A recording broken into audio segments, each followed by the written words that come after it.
ಈಗ ಮೊನ್ನೆ ನೀವು ಕೇಳಿರ್ಬೋದು 1,50,000 ಮರಗಳನ್ನು ನೆಟ್ಟಿದ್ರು. ಅದು ಒಂದು ದಾಖಲೆ, ಅಲ್ಲೇನೊಂದು ಗಿನ್ನಿಸ್ ದಾಖಲೆಯನ್ನು ಮಾಡಲಿಕ್ಕೆ ಹೋದ್ರು. ಈಗ ಬಿಡದಿ ಸರೌಂಡಿಂಗ್ ನಲ್ಲಿ ಮರ ಗಿಡಗಳನ್ನು ಏನ್ ಮಾಡಿ ಕೊಟ್ಟಿದ್ದಾರೆ? ಅವ್ರ ಉದ್ದೇಶ ಏನೋ ಅರ್ಥ ಆಗ್ತಾ ಇಲ್ಲ. ಏನು ಟೌನ್ಶಿಪ್ CM ಮಾತ್ರನೋ ಅಥವಾ ಕರ್ನಾಟಕದ CM ಅವರು ನಮ್ಗೆ ಅರ್ಥ ಆಗ್ತಾ ಇಲ್ಲ. We are here at Bengaluru's Freedom Park, where thousands of farmers across the state have gathered and protesting against the Bidadi Township project.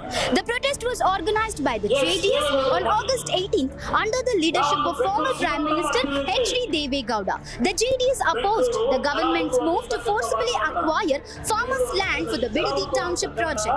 The protest came after the 3D massive Padayatra led by JDS Youth Wing State President Nikhil Kumaraswamy, which started from Bairamangala, was stopped by the police and subsequently called off temporarily.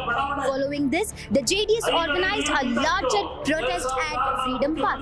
Thousands of farmers from different districts participated in the protest along with JDS and BJP leaders, former ministers, sitting and former MLAs and other public representatives. Now let's talk to the protesters, farmers, to know more. ನಾವು ವಿಜಯಪುರ ಜಿಲ್ಲೆಯ ಚಡಚಣ ತಾಲೂಕಿನ ಗೋಡಿಯಾಳ ಬೋರ್ಡಲ್ ಗ್ರಾಮದ ಕೃಷಿ ಕಲ್ಯಾಣ ನಗರದ ಒಬ್ಬ ರೈತ ಮತ್ತು ರೈತ ಕವಿ. ಬಿಡದಿಯಲ್ಲಿ ಹೋರಾಟದಲ್ಲಿ ಕೂಡ ನಾವು ಭಾಗವಹಿಸಿದ್ದೇವೆ ಮತ್ತು ನಿಖಿಲ್ ಅಣ್ಣ ಅವರ ಪಾದಯಾತ್ರೆಯಲ್ಲಿ 2 ದಿನ ಭಾಗವಹಿಸಿದ್ದೇವೆ. ಇವತ್ತು ರಾಜಧಾನಿ ಬೆಂಗಳೂರಿನ ಫ್ರೀಡಂ ಪಾರ್ಕ್ದಲ್ಲಿ ಹೋರಾಟದಲ್ಲಿದ್ದೇವೆ. ನಮ್ಮ ಬಿಡದಿಯ ರೈತರು 1.5 ವರ್ಷದಿಂದ ನಿರಂತರ ಧರಣಿ ಸತ್ಯಾಗ್ರಹ ಹೋರಾಟವನ್ನು ಮಾಡ್ತಾ ಇದ್ದಾರೆ.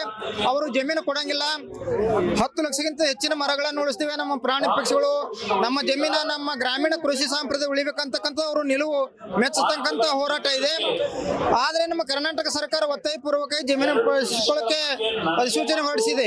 ಅದನ್ನು ತಡೆಗಟ್ಟುವುದಕ್ಕಾಗಿ ಇವತ್ತು ಕುಮಾರಣ್ಣಾಜಿ ಅವರು, ದೇಶದ ಹೆಮ್ಮೆಯ ಮಾಜಿ ಪ್ರಧಾನಮಂತ್ರಿ ದೇವೇಗೌಡಪ್ಪಾಜಿ ಅವರು ಲಕ್ಷಾಂತರ ಇವತ್ತು ರೈತರೆಲ್ಲ ಕೂಡ್ಕೊಂಡು ಹೋರಾಟ ಇಲ್ಲಿ ಫ್ರೀಡಂ ಪಾರ್ಕ್ದಲ್ಲಿ ಮಾಡಿದ್ದಾರೆ. ಇನ್ನು ಮುಂದಾದರೂ ನಮ್ಮ ಮುಖ್ಯಮಂತ್ರಿಗಳು ಈ ಬಿಡದಿಯನ್ನು ಕೈ ಬಿಡಿ, ಉತ್ತರ ಕರ್ನಾಟಕಕ್ಕೆ ಬನ್ನಿ. ಭೀಮಾ ಕೃಷ್ಣ ನೀರಾವರಿ ಯೋಜನೆ ಲಕ್ಷಾಂತರ ರೈತರು ಭೂಮಿಯನ್ನು ಕಳ್ಕೊಂಡಿವೆ. ನಾವು ನಮಗೆ 10 ವರ್ಷಗಳಿಂದ ಭೂ ಸ್ವಾಧೀನ ಪರಿಹಾರ ಸಿಕ್ಕಿಲ್ಲ. ಮತ್ತು ಅನುದಾನಿತ 1000 ಜಮೀನು ಕೊಟ್ಟಿದ್ದೀವಿ, ಆದ್ರೆ ಆ ಯೋಜನೆ ಪರಿಹಾರಗಳು ಸಿಕ್ಕಿಲ್ಲ ಮತ್ತು ನೀರಾವರಿ ಯೋಜನೆಗಳಲ್ಲಿ ಬಹಳಷ್ಟು ಅರ್ಧಕ್ಕೆ ನಿಂತಿವೆ. ಆದ್ದರಿಂದ ಉತ್ತರ ಕರ್ನಾಟಕದ ನೀರಾವರಿ ಯೋಜನೆಗಳನ್ನು ಪೂರ್ಣಗೊಳಿಸ್ರಿ, ರೈತರಿಗೆ ಭೂ ಸ್ವಾಧೀನ ಪರಿಹಾರ ಕೊಡ್ರಿ, ಪ್ರತಿ ಗ್ರಾಮ ಪಂಚಾಯತ್ ಒಂದು ಗೋರಕ್ಷ ಕೇಂದ್ರ, ಸಸ್ಯೋದ್ಯಾನವನ, ಗ್ರಾಮೀಣ ಗುಡಿ ಕೈಗಾರಿಕೆಗಳನ್ನು ಮಾಡಿ ನಮ್ಮ ಹಳ್ಳಿಯ ಜನ ಹಳ್ಳಿಯಲ್ಲಿ ಇರುವಂತೆ ಯೋಜನೆ ರೂಪಿಸ್ರಿ. ಈಗಾಗಲೇ ಬೆಂಗಳೂರಿನಲ್ಲಿ ಜನಸಾಂದ್ರತೆ ಬಹಳಷ್ಟು ಆಗಿದೆ. ಈ ಕೊರೋನಾ ಬಂದ ಸಂದರ್ಭದಲ್ಲಿ ಎಲ್ಲ ಒಂದು ಆರೋಗ್ಯ ತಜ್ಞರು ಹೇಳಿದ್ರು ಒಂದು ಕಡೆ ಜನ ಬಹಳಷ್ಟು ಇರಬಾರದು ಅಂತೇಳಿ. ಆದ್ದರಿಂದ ಈ ಪ್ರಾದೇಶಿಕ ಸಮತೋಲನ ಮತ್ತು ಜನ ಸಾಂದ್ರತೆಯನ್ನು ಕಡಿಮೆ ಮಾಡುವುದಕ್ಕಾಗಿ ಹಳ್ಳಿಗಳಲ್ಲಿ ಉದ್ಯಮಗಳನ್ನು ಸ್ಥಾಪಿಸಿಕೊಡ್ಬೇಕಾಗಿ ಬಿಡದಿ ಟೌನ್ಶಿಪ್ ಆಗ್ಬಾರ್ದು ಅಂತ ನಾವೆಲ್ಲ ಪ್ರತಿಭಟನೆ ಮಾಡ್ತಾ ಇದ್ದೀವಿ. ಇದು ಕೇವಲ ಒಂದು ಪೊಲಿಟಿಕಲ್ ಪಾರ್ಟಿ ವತಿಯಿಂದ ಮಾಡುವಂತ ರೀತಿ ಅಲ್ಲ. ನಿಮ್ಗೆಲ್ಲರಿಗೂ ಗೊತ್ತಿದೆ, ನಾವೆಲ್ಲ ಹೇಳ್ತೇವೆ ಪರಿಸರ ಸಂರಕ್ಷಣೆ ಅಂತ. ನಮ್ಮ ರಾಜ್ಯದ ಎಲ್ಲೆಲ್ಲೋ ಭಾಗದಲ್ಲಿ ಮರ ಗಿಡಗಳು ಚೆನ್ನಾಗಿ ಬೆಳೀತವೆ. ನೀವು ಕೇಳಿರ್ಬೋದು, ಸಾಲು ಮರದ ತಿಮ್ಮಕ್ಕ ಸಾವಿರಾರು ಮರಗಳನ್ನ ಕಟ್ಟಿದ್ರು. ಈಗ ಬಿಡದಿ ಸರೌಂಡಿಂಗ್ ನಲ್ಲಿ ಮರಗಳು ಗಿಡಗಳು ಇದೆ, ಅದನ್ನ ರಕ್ಷಣೆ ಮಾಡ್ತಾರ ಇವರು. ಟೌನ್ಶಿಪ್ ಆಯ್ತು ಅಂದ್ರೆ ಆ ಮರ ಗಿಡಗಳನ್ನೆಲ್ಲ ಕಡಿದು ಬಿಸಾಕ್ತಾರೆ. ಈಗ ಮೊನ್ನೆ ನೀವು ಕೇಳಿರ್ಬೋದು 1,50,000 ಮರಗಳನ್ನು ನೆಟ್ಟಿದ್ರು. ಅದು ಒಂದು ದಾಖಲೆ, ಅಲ್ಲೇನೊಂದು ಗಿನ್ನಿಸ್ ದಾಖಲೆಯನ್ನು ಮಾಡಲಿಕ್ಕೆ ಹೋದ್ರು. ಈಗ ಆ ಮರ ಗಿಡಗಳು ಏನಾಯ್ತು ಅಂತ ಗೊತ್ತಿಲ್ಲ. ಆದ್ರೆ ಈಗ ಬಿಡದಿ ಸರೌಂಡಿಂಗ್ ನಲ್ಲಿರೋ ಮರ ಗಿಡಗಳನ್ನ ಏನ್ ಮಾಡಿ ಕೊಟ್ಟಿದ್ದಾರೆ? ಬರೀ ಇದು ಒಂದೇ ವಿಚಾರಕ್ಕಾಗಲಿ ಅಲ್ಲ, ರೈತರಿದ್ದಾರೆ. ರೈತರು ಪ್ರತಿಯೊಬ್ಬರ ಮನೆಯಲ್ಲೂ ತಾವು ಬೆಳೆದು ಜೀವನ ಮಾಡ್ಕೊಂಡ್ ಬರ್ತಾರೆ. ನಾಳೆ ತಮ್ಮ ಜಮೀನನ್ನು ಮಾರಾಟ ಮಾಡಿದ್ರೆ ಅವ್ರ ಏನ್ ಗತಿ? ಸರಿ, ಯಾವ್ದೋ ಕಂಪನಿಗೆ ಕೆಲಸಕ್ಕೆ ಹೋಗ್ಬೇಕಾಗುತ್ತೆ, ಅವರಿಗೆ ಜೀತದಾಳವಾಗಿ 9 to 6 ಜಾಬ್ ಮಾಡ್ಬೇಕಾಗುತ್ತೆ ಅವರು. ಅದು ಬದಲು ತಮ್ಮ ಹೊಲದಲ್ಲೇ ತಾವು ಕೆಲಸ ಮಾಡಿಕೊಂಡು ಅದೇ ಬೆಳೆಯನ್ನ ಬೆಳ್ಕೊಂಡು ತಾವಾಗೇ ಮುಂದೆ ಬಂದು ನಾಳೆ ನಮ್ಮ ರಾಜ್ಯಕ್ಕೆ ಅವರು, ನಮ್ಮ ದೇಶಕ್ಕೆ ಅವರು ಕೊಡುಗೆಯನ್ನು ಕೊಡ್ತಾರೆ.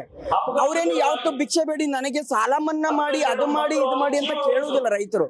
ಆದರೆ ಇವರು ತಮ್ಮ ದಾಳಕ್ಕಾಗಿ ಇವತ್ತೇನು ಟೌನ್ಶಿಪ್ ಮಾಡಿದ್ರೆ ದೊಡ್ಡ ದೊಡ್ಡ ರಿಯಲ್ ಎಸ್ಟೇಟ್ ಏಜೆಂಟ್ಗಳು, ದೊಡ್ಡ ದೊಡ್ಡ ಮಾಫಿಯಾಗಳು ಉದ್ಧಾರ ಆಗ್ಲಿಕ್ಕೆ ಅನ್ನೋ ಕಾರಣಕ್ಕಾಗಿ ಅವರ ಬೇಳೆ ಬೇಯಿಸ್ಕೊಳ್ಳಿಕ್ಕಾಗಿ ಇವತ್ತು ಟೌನ್ಶಿಪ್ ಮಾಡಿ ಹೊರಟಿದ್ದಾರೆ. ನಿಮ್ಗೆಲ್ಲ ಗೊತ್ತುಂಟು, ಟೌನ್ಶಿಪ್ ಆಯ್ತು ಅಂದ್ರೆ ಅವ್ರಿಗೆಲ್ಲರಿಗೂ ದುಡ್ಡು, ಜಮೀನು ಮಾರ್ಕೊಂಡು ಯಾವತ್ತು ತನ್ನ ತಾಯಿಯನ್ನು ತಾಯಿ ಯಾರು ಮಾರುವುದಿಲ್ಲ, ಆದ್ರೆ ಇವರು ಮಾರ್ಲಿಕ್ಕೆ ಅಂತ ಹೊರಟಿದ್ದಾರೆ. ಕಾರಣ ಅವರಿಂದ ದುಡ್ಡು ಬಂತು ಅಂದ್ರೆ 2 ಕೋಟಿ 3 ಕೋಟಿ, ನಾಳೆ 5 ಕೋಟಿ 10 ಕೋಟಿ ಕೊಡ್ತೇನೆ ಅಂತ ಆಮಿಷ ಒಡ್ಡಿ ರೈತರಿಂದ ಜಮೀನು ಖರೀದಿ ಮಾಡಿ ಬೇರೆ ಬೇರೆ ಕಂಪನಿಗಳಿಗೆ 100 ಕೋಟಿಗಳಿಗೆ ಮಾರ್ಕೊಳ್ತಾರೆ. ಅದನ್ನ ಮಾರ್ಕೊಂಡಾಗ ಅದನ್ನ ಅವರು ಡಬಲ್ ಲಾಭ ಪಡಿತಾರೆ. ಇದು ನಮ್ಮ ದೇಶಕ್ಕೆ ಬೇಕಾ, ನಮ್ಮ ರಾಜ್ಯಕ್ಕೆ ಬೇಕಾ, ನಮ್ಮ ಬಿಡದಿಗೆ ಬೇಕಾ? ಬೇಡವೇ ಬೇಡ. ರೈತರು ತಮ್ಮ ಜಮೀನನ್ನು ಮಾರಲೇಬಾರದು. ಇದು ನನ್ನ ಆದೇಶ. ಇವತ್ತಿನ ಪ್ರತಿಭಟನೆ ಮೂಲ ಉದ್ದೇಶ ಏನಂತಂದ್ರೆ ಬಿಡದಿಯ ಟೌನ್ಶಿಪ್ ವಿರೋಧಿಸಿ ನಾವು ರೈತರ ಪರವಾಗಿ ನಾವು ಜಾತ್ಯತೀತ ಜನತಾ ದಳದ ವತಿಯಿಂದ ನಾವು ಕಲಬುರಗಿಯಿಂದ ನಾವು ಇದೇ ಒಂದು ಕಾಂಗ್ರೆಸ್ ವಿರುದ್ಧನೇ ನಾವು ಹೋರಾಟ ಮಾಡ್ಲಿಕ್ಕೆ ಮುಂದಾಗಿದ್ವಿ. ಕಾರಣ ಏನಂತಂದ್ರೆ ಎಲ್ಲ ಬಡ ಜನ ರೈತರಿಗೆ ಅನ್ಯಾಯ ಮಾಡ್ತಾ ಇರೋದು ಕಾಂಗ್ರೆಸ್ ಸರ್ಕಾರ ವಿರುದ್ಧನೇ ನಾವು ಒಂದು ಹೆಜ್ಜೆ ನಮ್ಮ ಕುಮಾರಣ್ಣ ಹಾಗೂ ದೇವೇಗೌಡರ ನೇತೃತ್ವದಲ್ಲಿ ಹಾಗೂ ನಿಖಿಲ್ ಕುಮಾರಸ್ವಾಮಿ ಅವರ ನೇತೃತ್ವದಲ್ಲಿ ಒಂದು ಪ್ರತಿಭಟನೆಯನ್ನು ನಾವು ಮುಂದುವರಿಸ್ತಾ ಇದ್ದೇವೆ. ಒಂದು ವೇಳೆ ಈ ಬಿಡದಿ ಟೌನ್ಶಿಪ್ ಬಗ್ಗೆ ಏನಾದರೂ ಅವರು ಹಿಂಪಡೆದಿದ್ದರೆ ಮುಂದೆ ನಾವು ಕಾಂಗ್ರೆಸ್ ವಿರುದ್ಧನೇ ನಾವು ಜಾತ್ಯತೀತ ಜನತಾ ಉಗ್ರ ಹೋರಾಟವನ್ನು ಮಾಡ್ಲಿಕ್ಕೆ ತಯಾರಿದ್ದೀವಿ. ನಾವು ನಮ್ಮ ರೈತರ್ಗ ಅನ್ಯಾಯ ಆಗ್ತಾ ಇದೆ. ರೈತರು ಉದ್ಧಾರ ಮಾಡ್ತಾ ಇಲ್ಲ. ಈ ಸರ್ಕಾರ ಬಂದು ರೈತರನ್ನ ಹಾಳು ಮಾಡ್ತಾವ್ರೆ. ಒಬ್ಬರಿಗೂ ಸವಲತ್ತು ಕೊಡ್ತಾ ಇಲ್ಲ, ಒಬ್ಬರಿಗೂ ನ್ಯಾಯ. ಈ ಬಿಡ್ದಿ ಅಂದ್ಕೊಂಡು ಬಿಡ್ದಿನೇ ಇಟ್ಕೊಂಡವ್ರೆ. ರೈತರು ಬೆಳೆದಿದ್ರೆ ತಾನೇ ಎಲ್ಲ ತಿನ್ನೋದು. ರೈತರು ಹಿಡ್ಬೇಕು ಏನ್ ತಿಂತೀವಿ? ನೀನು ಅಷ್ಟೇ, ನಾನು ಅಷ್ಟೇ, ಪೊಲೀಸ್ ಇಲಾಖೆ ಅಷ್ಟೇ, ಎಲ್ಲರೂ ಅಷ್ಟೇ. ಎಲ್ಲ ರೈತರು ಬೆಳೆದಿದ್ದೇ ತಿನ್ನೋದು ಅಲ್ಲ ಅನ್ಸೋಣ. ಎಲ್ಲ ಯೋಚನೆ ಮಾಡಬೇಕು. ನಮ್ಮ ರೈತರನ್ನ ಕೈ ಬಿಡಬೇಕು ಯಾವತ್ತಾಗಲಿ. ನಮ್ಮ ರೈತರನ್ನ ಇದು ಮಾಡಬಾರ್ದು. ದೇವರು ಮೆಚ್ಚಲ್ಲ. ಅವ್ರು ಬೇಕಾದಷ್ಟು ಅದೇ ಅಂತ ಹೇಳ್ಬಿಟ್ಟು ಮೆರಿಬಾರ್ದು ಸ್ವಾಮಿ. ಯಾರೇ ಆಗ್ಬಿಡ್ಲಿ. ಇವತ್ತು ಕುಮಾರಣ್ಣ ಅಂತ ಹೇಳ್ಬಿಟ್ಟು ರೈತರ ಕೈಗೆ ಹೋರಾಡ್ತಾವ್ರೆ. ಇರೋದು ಹೇಳ್ಬೇಕು. ರೈತರನ್ನ ಚೆನ್ನಾಗಿ ನೋಡ್ಕೊಂತಾವ್ರೆ. ರೈತರಿನಿಂದ ಮುಂದೆ ಯಾರು ಇವರೆಲ್ಲ ಆಗಿರೋದು. ರೈತರು ಏನ್ ಬೆಳೀತಾರ? ರೈತರು ಒಂದ್ ಅಂಗಾಯ ಕೊಂಡಾಕತ್ತದ. ಎಲ್ಲೆಲ್ಲ ಹೋಗಿ ಒಂದ್ ಅಂಗಾಯ ಕೊಂಡಾಕತ್ತದ. ಆ ದುಡ್ಡು ಎಷ್ಟು ದಿನ ಇರ್ತದ ಸ್ವಾಮಿ? ದುಡ್ಡು ಇರಲ್ಲ. ಈ ದುಡ್ಡೆಲ್ಲ ಹೋಗ್ತದ, ಎಲ್ಲೆಲ್ಲಿ ಕೊಡ್ಬಿಡ್ತಾರ, ಯಾರು ತಿಂದು ಹೋಗ್ತಾರ. ಪಾಪ ಅವರು ಬೀದಿ ಪಾಲಾಗಿರ್ತಾರ. ಪುಟ್ ಬಾತ್ರೂಮಾಗ ಅಲಿಬೇಕಾಗ್ತಾರ ರೈತರೆಲ್ಲ. ಯಾರೇ ಆಗ್ಬಿಡ್ಲಿ ಸ್ವಾಮಿ, ರೈತರು ಕೈ ಹಾಕ್ಬಾರ್ದು. ದೇವರು ಒಳ್ಳೇದು ಮಾಡಲ್ಲ. ರೈತರ ಕೈ ಹಾಕ್ಬೇಡ್ರಿ ಸ್ವಾಮಿ ಅಂತ ಹೇಳ್ಕೊಂತಾನೆ ಸ್ವಾಮಿ. ಇವತ್ತು ಏನು ಬಿಡದಿಲಿ ಟೌನ್ಶಿಪ್ ಮಾಡ್ತಿದ್ದಾರೆ ಅದನ್ನ ವಿರೋಧಿಸ್ತಾ ಇದ್ದಾರೆ. ರೈತರಿಗೆಲ್ಲ ತುಂಬಾ ಪ್ರಾಬ್ಲಮ್ ಆಗ್ತಾ ಇದೆ. ಎಲ್ಲ ಅಲ್ಲಿನ ಜನ ರೈತರು ಮತ್ತೆ ನಮ್ಮ ಕರ್ನಾಟಕದಾದ್ಯಂತ ಜನ ರೈತರೆಲ್ಲ ಬಂದು ಇಲ್ಲಿ ಪಾರ್ಟಿಸಿಪೇಟ್ ಮಾಡಿದ್ದಾರೆ. ಏನಂದ್ರೆ ಮುಂದಿನ ದಿನಗಳಲ್ಲಿ ರೈತರಿಗೆ ತುಂಬಾ ಪ್ರಾಬ್ಲಮ್ ಆಗುತ್ತೆ ಆ ಜಾಗ. ಹಾಗಾಗಿ ಟೌನ್ಶಿಪ್ ಮಾಡಬಾರ್ದು, ರೈತರನ್ನ ಉಳಿಸ್ಬೇಕು, ಬೆಳೆಸ್ಬೇಕು ಅನ್ನೋದೇ ನಮ್ಮ ಉದ್ದೇಶ. ನಾವೇನು ಇವತ್ತು ಇಲ್ಲಿ ಬಂದಿದ್ದೀವಿ ಅಂದ್ರೆ ವಿರೋಧಿ ಬೃಹತ್ ಬಗ್ಗೆ ಮಾತಾಡಬೇಕು, ರೈತರ ಪರ ಅಂತ ಬಂದಿದ್ವಿ. ನಾವು ಬಳ್ಳಾರಿಯಿಂದ ಬಂದಿದ್ದೀವಿ ಇಲ್ಲಿ ಮಾತಾಡಬೇಕು ಅಂತ. ಈ ರೈತರಿಗೆ ಇವಾಗ ಏನು ಅನ್ಯಾಯ ಆಗ್ತಾ ಇದೆಯೋ ಅವ್ರ ಪರ ನಿಲ್ತ್ಕೋಬೇಕು. ಯಾಕಂದ್ರೆ ನಾವು ಏನು ಊಟ ಮಾಡ್ತಾ ಇದೀವೋ ಫಸ್ಟಿಂದನೂ ನಾವು ರೈತರಿಂದನೇ ನಾವು ಇಲ್ಲಿಗೆ ಬಂದಿರೋದು. ರೈತರೇ ಇಲ್ಲ ಅಂತ ಅಂದ್ರೆ ಆ ಜಮೀನು ಕಿತ್ಕೊಬಿಟ್ರೆ ಅವ್ರು ಏನ್ ಮಾಡ್ತಾರೆ? ಅದಕ್ಕೋಸ್ಕರ ನಾವು ಅವ್ರ ಬಗ್ಗೆ ಮಾತಾಡಬೇಕು, ಅವ್ರ ಪರ ನಿಂತ್ಕೋಬೇಕು ಅಂತ ಇಷ್ಟು ದೂರ ಬಂದಿದ್ದೀವಿ. ಅವರು ಗೌರ್ಮೆಂಟೇ ಬಿಟ್ಟು ಹೊಟ್ಟೋಗ್ಬಿಟ್ರೆ ನಮ್ಗೆ ಇನ್ನೂ ಈಸಿ. आज के ये प्रोटेस्ट का मेन रीज़न जो डीके शिव कुमार साहब ये बिरदी टाउनशिप बनाना को जो कर रही, जो लैंड एक्विजिशन को कोशिश कर रही, इसे रोकने का हमारा मकसद की करके बोले तो यहाँ कर्नाटका स्टेट के अंदर बहुत सारे मसले मसाइल है। ये तमाम को छोड़ को ये बिरदी कच्छ करना टाउनशिप करना क्या मकसद? ये जो 9,600 एकड़ जमीन है इसमें 2,500 एकड़ जो गवर्नमेंट लैंड है इसे खाने के चक्कर में, इसे निगलने के चक्कर में कर दी। तो ये पक्का रियल एस्टेट, जबकि टाउनशिप जरूरत नहीं है। आज बेंगलुरु में इन्हों क्या डेवलपमेंट कर गई, इन्हों बेंगलुरु के उस्तुवारी हुए थे, आज भी बेंगलुरु का इनके अंडर में है, GBA बना डाले, 1 करोड़ ढंग का है, ये रास्ता ढंग का है, एक ब्रिज बने, क्या बने, आज ट्रैफिक का इतना जाम है जिसकी कोई हद नहीं है। बेंगलुरु में इतने मसाइल रखो, टाउनशिप बनाने का क्या मकसद? तो ये वहाँ के जो रैयता ही, जो ज़राअत वाले हैं, इनको देने का दिल नहीं है, उसके बावजूद डरा धमका को उनसे जमीन लेने का मकसद क्या वास्ते है? अगर उनको पसंद नहीं है तो उनको तुम्हें जुल्म करने की जरूरत नहीं। अगर पूरे जने तैयार हुए रहते तो देने के वास्ते आज हमें यहाँ प्रोटेस्ट करने की जरूरत नहीं थी। अगर 80% लोग देना चाह रही तो खुशी से तुम्हें लोगों कर लिया जाता, उन्होंने नहीं देना चाह रही, तुम्हें जबरदस्ती कर दी करके।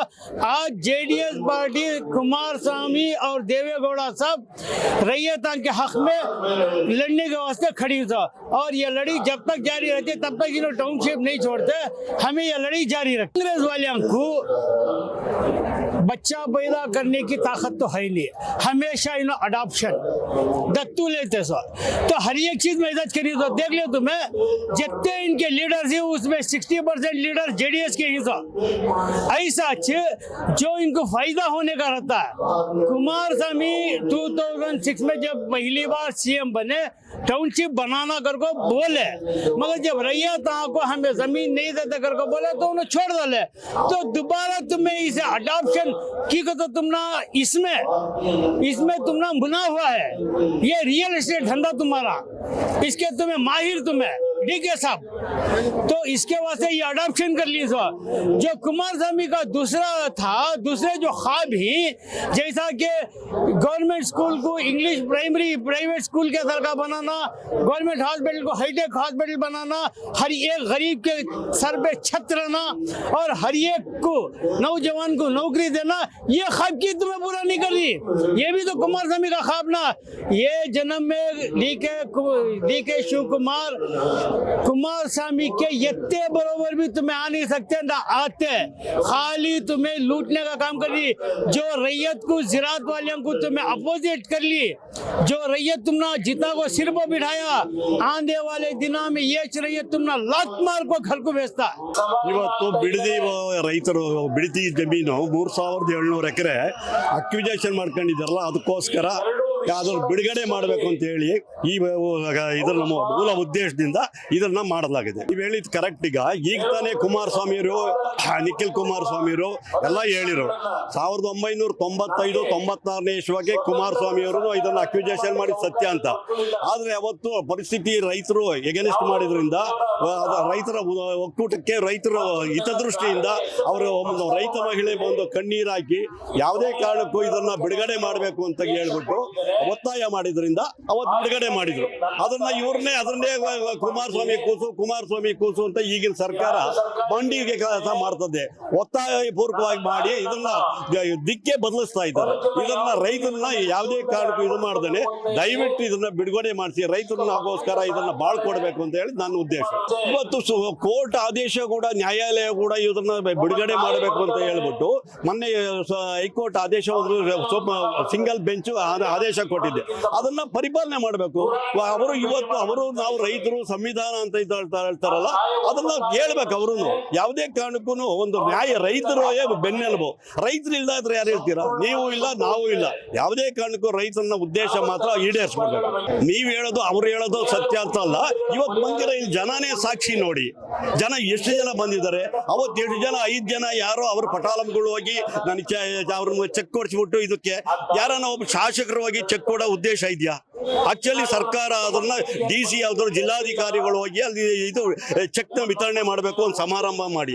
ಇದೇನು ಉದ್ದೇಶಪೂರ್ವಕವಾಗಿ ಬೇಕಾಗಿ ಮಾಡ್ತಾ ಇರೋ ಕೆಲಸ. UDG ಕುಮಾರಣ್ಣ ಪರವಾಗಿ JDS ಪಾರ್ಟಿ UDG ಕುಮಾರ್ ಪರವಾಗಿ ನಾವು ಬಂದಿದ್ದೀರಿ. ಸುಮಾರು 1000 ಜನ ಬಂದಿದ್ದೀರಿ.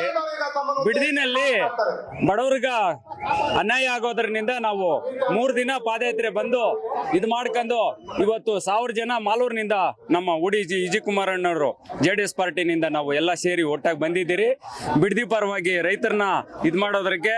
ಆದರೆ ಜಮೀನು ಬಿಡದಿದು ಕಾಂಗ್ರೆಸ್ ಸರ್ಕಾರ ಇದು ಮಾಡಿ ಅವ್ರದ್ದು ತೆರವುಗೊಳಿಸ್ತಾರೆ, ನಾವು ಯಾವುದೇ ಕಾರಣಕ್ಕೂ ಬಿಡಲ್ಲ ಅಂತ ಹೇಳ್ಬಿಟ್ಟು ಈ ವಿಧಾನಸೌಧ ಮುಚ್ಚಳಿಗೆ ಬಾಗಿಲಾಕಿ ಅಲ್ಲಿ ಧರಣಿ ಕೂತ್ಕೊಂತೀರಿ ಅಂತ ಹೇಳಿ ಮಾತಾಡಕ್ಕೆ ಇಷ್ಟಪಡ್ತೀನಿ. ಯಾಕ ನಿಮ್ಗೆ ಬಿಡದಿನೇನ ಇರೋದು, ಇನ್ನ ಬೇರೆ ಐತಲ್ಲ ಜಿಲ್ಲೆಗಳು, ಅಲ್ಲಿ ಬಂದ್ ಮಾಡ್ರೆ ಇದು ಮಾಡ್ರೆ. ಯಾಕ ಬಡವರು 1 ಗುಂಟೆ 2 ಗುಂಟೆ ಇಕ್ಕೊಂಡಿರೋರ್ನ ನೀವು ಅನ್ಯಾಯ ಮಾಡ್ತಾ ಇದ್ದೀರಿ ಕುಮಾರಸ್ವಾಮಿ ಅವರೇ? ಅದು ಇಲ್ಲ ಮೇಡಮ್, ಕಾಂಗ್ರೆಸ್ ಸರ್ಕಾರನೇ ಹೇಳಿರೋದು, JDS ಸರ್ಕಾರ ಹೇಳಿಲ್ಲ. ಕಾಂಗ್ರೆಸ್ ಸರ್ಕಾರನೇ ಮಾಡ್ತಾ ಇರೋದು, ಸುಮ್ಮನೆ ಅವ್ರ ಮೇಲೆ ಹೇಳ್ತಾ ಇರೋದು. ನಾನು ಇದು ಕುಮಾರಣ್ಣವ್ರು ಹೇಳಿದ್ದೀನಿ ಅಂತ ಹೇಳಿಲ್ಲ. ಕುಮಾರಣ್ಣವ್ರು ಹೇಳಿದಿದ್ರೆ ಯಾವಾಗೂ ಆಗೋದದು. ಇವಾಗ DK ಶಿವಕುಮಾರ್ ಬಂದು ಬಿಡದಿನ ಇದು ಮಾಡ್ಬೇಕು ಅಂತ ಇದು ಮಾಡ್ತಾ ಇರೋದು. ಯಾವುದೇ ಕಾರಣಕ್ಕೂ ಮಾಡೋದಕ್ಕೆ ನಾವು ಬಿಡೋದಿಲ್ಲ. ಇವತ್ತು ಬಿಡದಿ ಪಾದಯಾತ್ರೆಗೆ ಉತ್ತರ ಕರ್ನಾಟಕದ ಗುಲ್ಬರ್ಗ ಜಿಲ್ಲೆಯಿಂದ ರೈತರು ಆಗಮಿಸಿದ್ದೀವಿ. ಯಾಕೆ ಆಗಮಿಸಿದ್ದೀವಿ ಅಂತಂದ್ರೆ, ನಾವು ಪಾದಯಾತ್ರೆಗೆ 2 ದಿನ ಪಾದಯಾತ್ರೆ ಭಾಗಿಯಾದಾಗ ವಿಷಯನ್ನ ಕ್ರೋಢೀಕರಣ ಮಾಡಿದಾಗ ರಾಜ್ಯ ಸರ್ಕಾರಕ್ಕೆ ನಾವು ಕೂಡ ಮನವಿ ಮಾಡಿದ್ದೇವೆ. ಈ ಬಿಡದಿ ಅಂತ ಟೌನ್ಶಿಪ್ ಅಂತ ಕಾರ್ಯಕ್ರಮಗಳು ಕೈಬಿಟ್ಟು ಇವತ್ತು ಉತ್ತರ ಕರ್ನಾಟಕ ಬರಗಾಲದಿಂದ ತತ್ತರಿಸಿ ಹೋಗ್ತಾ ಇದೆ ಜನ. ಇವತ್ತು ಕುಡಿಯಕ್ಕೆ ನೀರಿಲ್ಲ, ದನಕರುಗಳಿಗೆ ನೀರಿಲ್ಲ, ಮೇವಿಲ್ಲ, ಹಲವಾರು ಸಮಸ್ಯೆಗಳಿದ್ರು ಸಹಿತ ಕರ್ನಾಟಕ ಕರ್ನಾಟಕದ ಸಿಎಂ ಅವರು ಟೌನ್ಶಿಪ್ ಅನ್ನ ಮಾಡೇ ಮಾಡ್ತೀನಿ ಅಂತ ಹೇಳ್ತಿದ್ದಾರೆ. ಅವ್ರ ಉದ್ದೇಶ ಏನೋ ಅರ್ಥ ಆಗ್ತಾ ಇಲ್ಲ. ಏನು ಟೌನ್ಶಿಪ್ ಸಿಎಂ ಮಾತ್ರನೋ ಅಥವಾ ಕರ್ನಾಟಕಕ್ಕೆ ಸಿಎಂ ಅವರು ನಮ್ಗೆ ಅರ್ಥ ಆಗ್ತಾ ಇಲ್ಲ. ಇವತ್ತು ಉತ್ತರ ಕರ್ನಾಟಕದವರು ಬಂದಿದ್ದೀವಿ, ಮನವಿ ಕೂಡ ಮಾನ್ಯ ಮುಖ್ಯಮಂತ್ರಿಗಳ ನಿಖಿಲ್ ಕುಮಾರಸ್ವಾಮಿ ನೇತೃತ್ವದಲ್ಲಿ ನಾವು ಉತ್ತರ ಕರ್ನಾಟಕದ ಒಂದು ಮನವಿ ಕೂಡ ನಮ್ಮ ಬರಗಾಲ ಘೋಷಣೆ ಮಾಡಬೇಕು, ರೈತರ ಸಾಲ ಮನ್ನಾ ಮಾಡಬೇಕು, ಮತ್ತೆ ನಮ್ಮ ಭಾಗಕ್ಕೆ ಆಗಬೇಕಾದಂತ ಕೆಲಸಗಳು ಕಾರ್ಯಗಳು ಆಗ್ತಾ ಇಲ್ಲ, ಡೆವಲಪ್ಮೆಂಟ್ ವರ್ಕ್ ಆಗ್ತಾ ಇಲ್ಲ. ಬರೇ ಈ ಕರ್ನಾಟಕ ಸರ್ಕಾರಕ್ಕೆ ಕಾಂಗ್ರೆಸ್ ಸರ್ಕಾರಕ್ಕೆ ಟೌನ್ಶಿಪ್ ಬಿಟ್ಟು ಬೇರೆ ಏನೂ ಗೊತ್ತಿಲ್ಲ. ನಾವು ಇವತ್ತು ರೈತರು, ಬಡ ರೈತರು, ಇವತ್ತಿನ ಟೌನ್ಶಿಪ್ ನಲ್ಲಿ ಇರುವಂತ ರೈತರು ಎಕರೆ ಗುಂಟೆ 4 ಗುಂಟೆ 5 ಗುಂಟೆ ಇರುವಂತ ರೈತರು ಎಲ್ಲೇ ಹೋಗ್ಬೇಕು? ಇವತ್ತು ಟೌನ್ಶಿಪ್ ಅಂತ ಕಾರ್ಯಕ್ರಮಗಳು ಉತ್ತರ ಕರ್ನಾಟಕದಲ್ಲಿ ನಾವು ಕೊಡ್ತೀವಿ. 1000 ಎಕರೆ ಬೇಕಾ, 2000 ಎಕರೆ ಬೇಕಾ, ತಗೊಳ್ಳಿ ಬನ್ನಿ ಮಾಡ್ರಿ. ಅವತ್ತು ನೀವು ಸಿಎಂ ಅವರು ಇಲ್ಲೇ ಮಾಡ್ಬೇಕು ಅಂತ ಯಾಕೆ ತೀರ್ಮಾನ ಮಾಡ್ತಾ ಇದ್ದೀರಾ? ಇದರ ಉದ್ದೇಶ ಏನು? ರೈತರನ್ನ ಮುಗಿಸ್ಬೇಡಿ. ರೈತರು ಈ ದೇಶದ ಬೆನ್ನೆಲುಬು, ರೈತರು ಉಳಿಲೇಬೇಕು ಅಂತ ತೀರ್ಮಾನಗಳು ನಾವು ತಗೋಬೇಕಾಗಿದೆ. ನಾವು ಬದುಕಬೇಕಾಗಿದೆ, ನಮ್ಮ ಮಕ್ಕಳ ಭವಿಷ್ಯವನ್ನ ಕಟ್ಟಬೇಕಾಗಿದೆ. ಭೂಮಿಯನ್ನು ಇವತ್ತು ಹೈನುಗಾರಿಕೆ ಮಾಡಿರೋದಾಗಿರ್ಬೋದು, ಕೋಳಿ ಸಾಕಾಣಿಕೆ ಆಗಿರ್ಬೋದು, ಹಲವಾರು ಸಣ್ಣ ಪುಟ್ಟ ಕಾರ್ಯಗಳು ಮಾಡ್ಕೊಂಡು ನಮ್ಮ ಮಕ್ಕಳನ್ನ ಬೆಳೆಸ್ತಾ ಇದೀವಿ, ಓದಿಸ್ತಾ ಇದ್ದೀವಿ. ದಯಮಾಡಿ ಈ ಟೌನ್ಶಿಪ್ ಅನ್ನ ಕೈ ಬಿಡದೆ ಹೋದ್ರೆ ಕರ್ನಾಟಕ ಸರ್ಕಾರಕ್ಕೆ ಇಡೀ ರಾಜ್ಯಾದ್ಯಂತ ರೈತರು ಒಂದು ಮಾಡಿ ಟೌನ್ಶಿಪ್ ಅಂತ ಕಾರ್ಯಕ್ರಮ ಒಂದೇ ಅಲ್ಲ, ಈ ಕಾಂಗ್ರೆಸ್ ಸರ್ಕಾರನ ಕಿತ್ತೆಸಿತೀವಿ ಮುಂದಿನ ದಿನಗಳಲ್ಲಿ ಹೇಳಿ ಬಯಸ್ತೀನಿ.